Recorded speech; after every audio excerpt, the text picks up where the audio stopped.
Em relação à oferta para trabalhadores rurais, lembro o registro, não é, que nós temos uma nova modalidade que deve iniciar em breve, em seguida nós já devemos estar conversando com vocês a respeito do Pronacampo, que é a modalidade da Bolsa Formação onde serão atendidas as populações do campo.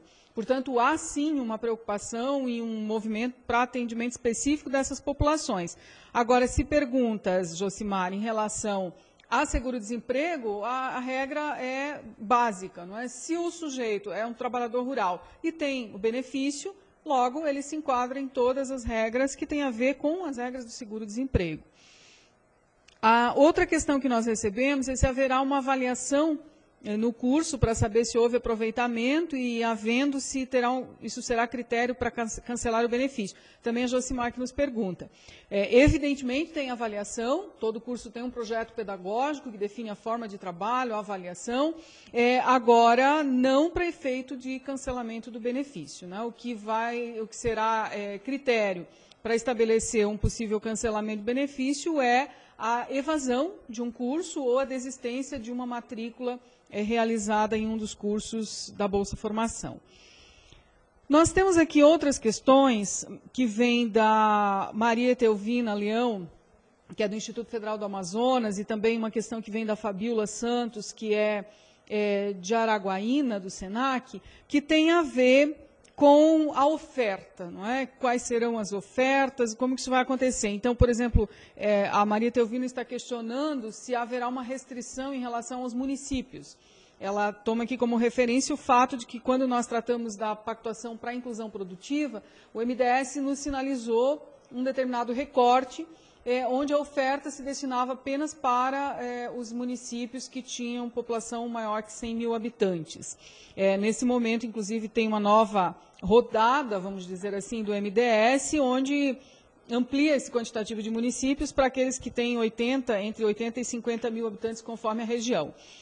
Então, Etelvina, eu te digo o seguinte, no caso do seguro-desemprego, nós temos que alcançar a todos os lugares. Não há um recorte específico, nem de tamanho de município, nem de característica de região.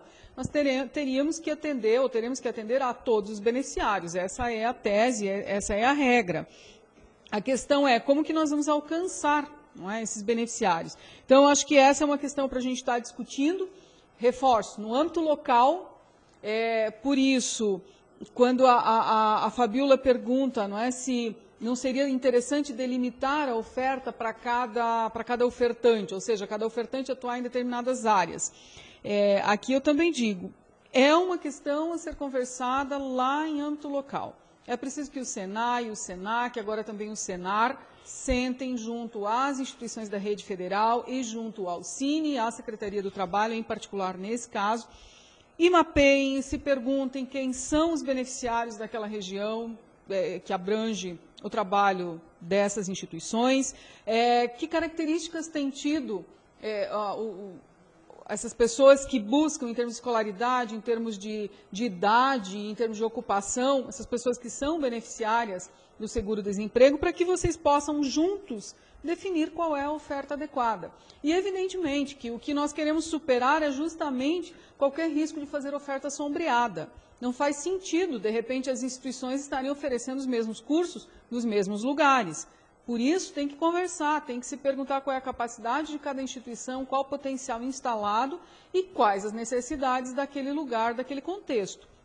Lembrando que, além de oferecer os cursos nas unidades físicas já existentes em cada instituição, podem ser criadas as chamadas unidades remotas para atender a necessidades específicas. Então, se eu não tenho uma unidade nem de SENAI, nem de SENAC, SENAR e Rede Federal instalada num determinado município, nada impede que uma das instituições possa criar unidade remota para fazer o atendimento fora da sua unidade sede. Lembrando que isso deve ser registrado no SISTEC de forma adequada.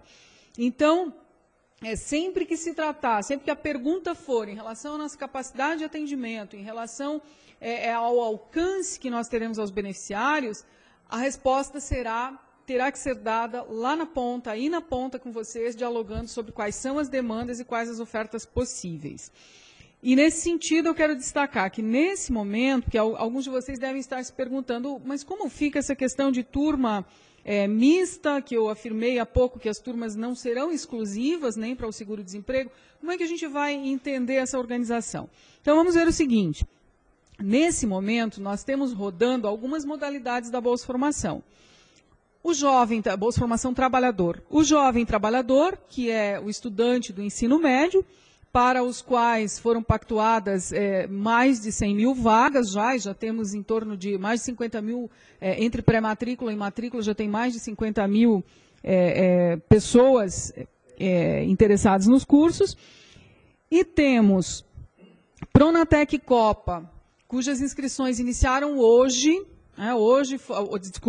dia 2, foi aberto o hot site do Ministério da Educação, que receberá as inscrições para o Pronatec Copa, e nesse caso é uma oferta aberta a todos os trabalhadores, sem nenhum tipo de restrição, não só aos trabalhadores dos segmentos de turismo, portanto, que era uma orientação lá do início.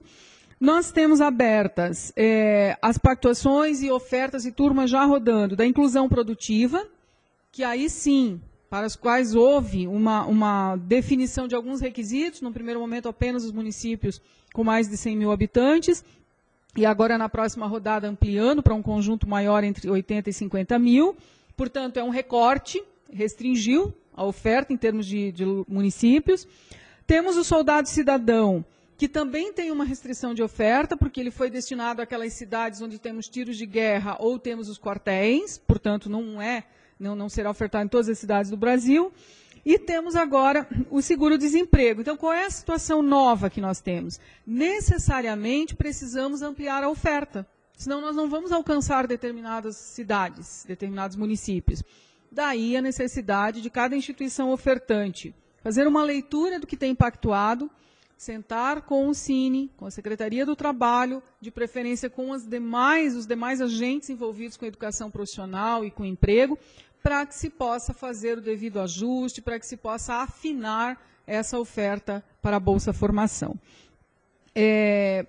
Sabemos que são muitas informações, não é? A gente está insistindo bastante com essa questão da pactuação focalizada, dirigida a partir de uma leitura de demanda, mas vamos ter que parar por aqui, não é? Em função do tempo que já disponibilizamos para essa conversa, e asseguro às demais pessoas que fizeram perguntas, nós temos mais um conjunto aqui de pelo menos umas 10, 15 perguntas, a gente responderá por e-mail, e caso os que questionaram não ficaram satisfeitos, insistam, perguntem novamente, ou por meio de telefone 0800 61 61 61, opção 8, ou por e-mail pronatec@mec.gov.br.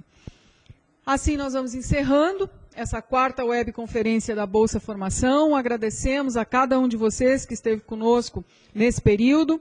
Agradecemos a Márcio, a equipe do Ministério do Trabalho que está aqui presente conosco, a equipe do Ministério da Educação que nos apoiou nessa atividade, e permanecemos à disposição para que a gente possa compreender esse processo que é novo para todos nós e para que a gente possa realizá-lo da forma o mais organizada e o mais eficiente possível. Márcio, gostarias de te despedir?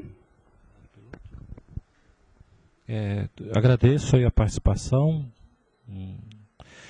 É a primeira vez que eu participo desse processo e vejo que está bastante, temos bastante público aí do lado. No mais, eu queria colocar a equipe do Ministério do Trabalho à disposição para as respostas, para questionamentos, inclusive voltado aí para fazer processo de treinamento, que certamente a gente terá. Estamos discutindo aqui com o MEC a realização de um processo piloto nessa modalidade Bolsa Formação Trabalhador. Podemos comentar do nosso interesse. Então, vamos anunciar aqui, eu acredito que meus colegas aí da Paraíba estão aí do outro lado. Nós estamos querendo ir para João Pessoa para realizar aí um projeto piloto na praça aí de vocês. Contamos aí com apoio também. Demais, eu agradeço aí a participação, estamos à disposição. Obrigado pela Nilva, pelo espaço que nos deu. E caso precisem da gente, por favor, nos contatem. Muito obrigado.